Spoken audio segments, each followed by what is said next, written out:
Recently, you've probably heard a lot about the strength of the US economy. This is mainly driven recently by the blowout jobs report that topped all estimates, with the jobless rate falling to 4.1%. This has even caused many to speculate that the Federal Reserve will not lower rates by as much at their next meeting because of the stronger economy. But I'm here to tell you that the recent jobs numbers are not what they seem. And despite the appearance of strength on the surface, all you have to do is dig a little bit deeper at the numbers and you'll see a much uglier picture. If you don't know who I am, my name is Joe Brown. I am a former stockbroker who spent years advising the top 1% on how to manage their wealth.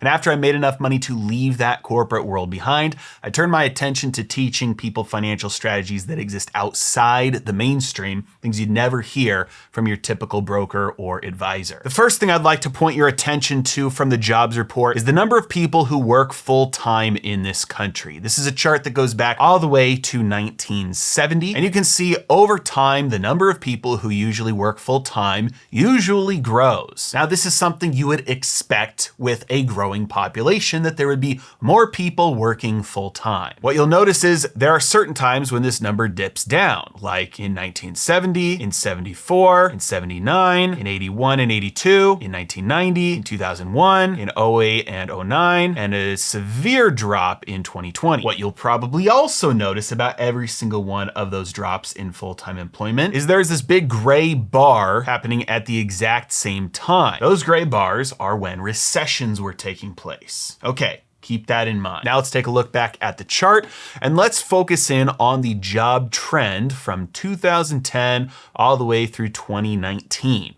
You'll see this is a very straight line. We had a big drop off in full-time employment in 2020 and a very quick recovery that just stalled out in early 2022. And really, for the last 2.5 years or so, full-time employment has done nothing but move sideways. If we just draw lines here to show the trends from 2010 through 2019 and then show the flatline trend that we're currently on, we can see that the number of full-time workers is well below the old trend. And it's not even making up ground anymore. It is just moving sideways. Now, you might be thinking, well, at least full-time employment is not dropping, right? And I commend you. Good job thinking with the glass half full mentality. But there's no denying we are well below the trend that we were on prior to 2020. Full-time employed people have flatlined, despite the fact that we still have a growing population. Okay, now let's move over to the next section of the jobs report, and this is people who work part-time. You can see that for many decades, people who worked part-time jobs was increasing. But in the 90s, that started to flatline. There was a recession in 2001 that caused part-time employment to start to increase again. And then around 2005, it started to flatline yet again. The financial crisis brought around another big jump in part-time employment, after which part-time employment flatlined yet again. And if we zoom in here on just the last 10 years, we can see that right around 2016, 2017, part-time employment actually began to decrease and started to decline for the first time in 50 years. Let's zoom back out again and we can see that ever since 1970, part-time employment was either increasing or it was flatlining. But for the first time in about 50 years, part-time employment was actually decreasing. This would be considered very healthy for the economy, with more and more people having the ability to move out of part-time jobs into full-time jobs where you get better pay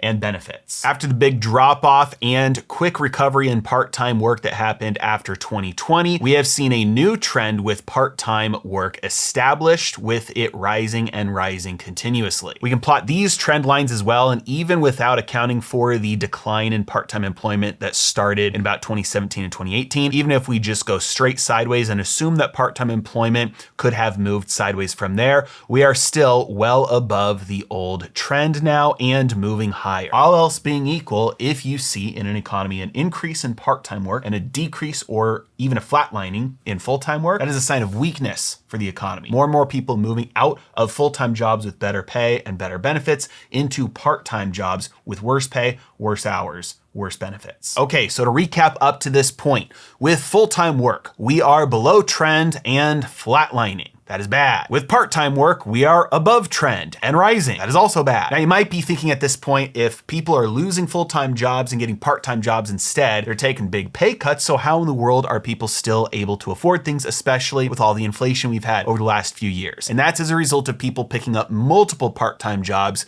to make up their income. This chart that we're looking at here is how many job holders hold multiple jobs, and we're looking at this as a percent of employed people. Now, you might see variations of this chart that are just looking at the raw numbers of people who hold multiple jobs. Now, I don't think that's a fair metric to look at, because if you have a growing population, which we do, then you will have a continual rise in people who have multiple jobs, again, all else being equal. So just from the population growth alone, you could see year after year records being made in multiple job holders, and that's not necessarily an indication of anything wrong with the economy. So when we take a look at this specific metric, I like to look at it as the percent of people who are employed, how many of them hold multiple jobs. And you can see ever since the late 90s, this number was on the decline. But ever since 2020, this percentage is on a rise, and it is well above the old trend. We can draw out these lines so that you can take a look at that as well, where multiple job holders were headed and where they are headed now. Now, at this point, you're probably thinking, but what about all the jobs that were just created? Didn't we just receive a report where there were a bunch of new jobs added to the economy? No. And I'll show you why. If you take a look at table A-8 from the recent jobs release, you can see the number of government jobs that were added. Zero Hedge put this into a chart, and you can see that government workers are at an all-time high right now.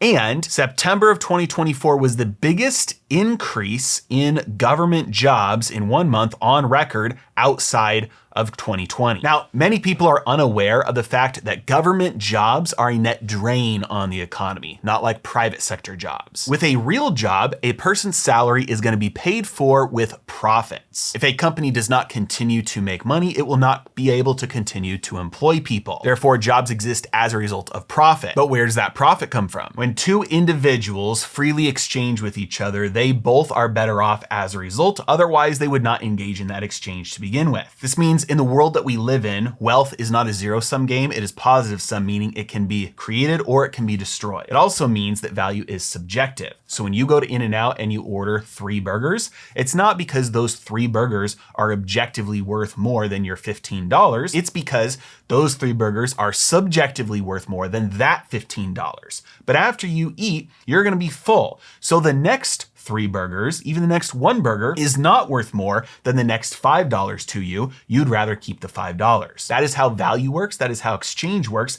And as a result of free exchange in an economy based on subjective valuations, everybody is able to profit. You get the food that you want more than the money. They get the money they want more than the food. In this way, exchange actually creates wealth. It's not a transfer of wealth. For another example, let's imagine you're going to build a house. You buy the land, you pay people to lay a foundation for you, you buy the materials and you pay the framers, then you pay the roofers and the drywallers and the electricians and for all the materials along the way. And after the whole process, you've paid, let's say, $500,000 to all of these contractors to come build a house for you, and you've paid for the materials along the way. Everybody in the economy has all that money you spent. But now you have a house that's worth, let's say, $750,000 or $1 million. That is wealth that did not exist before, and it wasn't transferred to you by somebody else. You actually paid all those people. They are better off than they were before, and now you have something that is worth more that didn't exist before. Wealth is created and it can be destroyed. That's how the free economy works,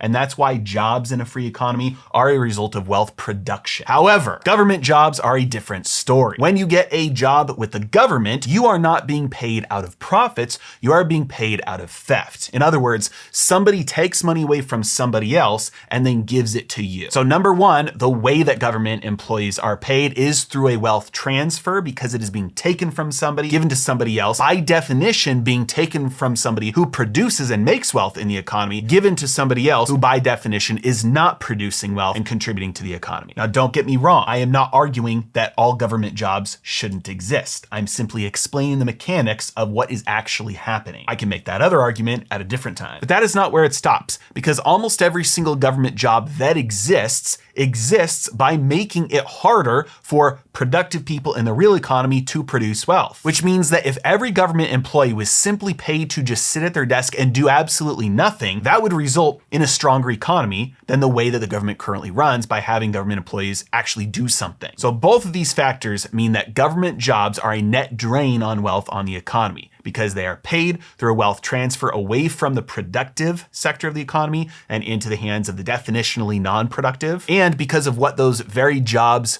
do by making it harder for the rest of the economy to operate. And we just got the biggest spike in that net drain on the economy outside of 2020. So when you look around and view the world immediately around you and you see, hey, the company I work for is not hiring. I don't know anybody who's working at a company that's hiring. In fact, for a while now, everybody that I know has been working at companies where there are at least rumors of layoffs or actual layoffs that have been happening. And you see the world one way, but the news is telling you the world is another way, or the government reports are telling you the world is another way. Don't trust them over your own eyes. They likely have an agenda and are hoping that you will believe something for their own benefit over your own. And if you're paying attention to things like this, like the jobs reports and other events happening around the world, war in the Middle East, stimulus in China, Federal Reserve cutting interest rates, deficit spending out of control, strikes and storms and everything else, and you have no idea what this all means for your investing, your portfolio, and how you should approach it, don't worry, I can help. If you want to learn more about working with me, click on the link in the description below. As always, thanks so much for watching. Have a great day.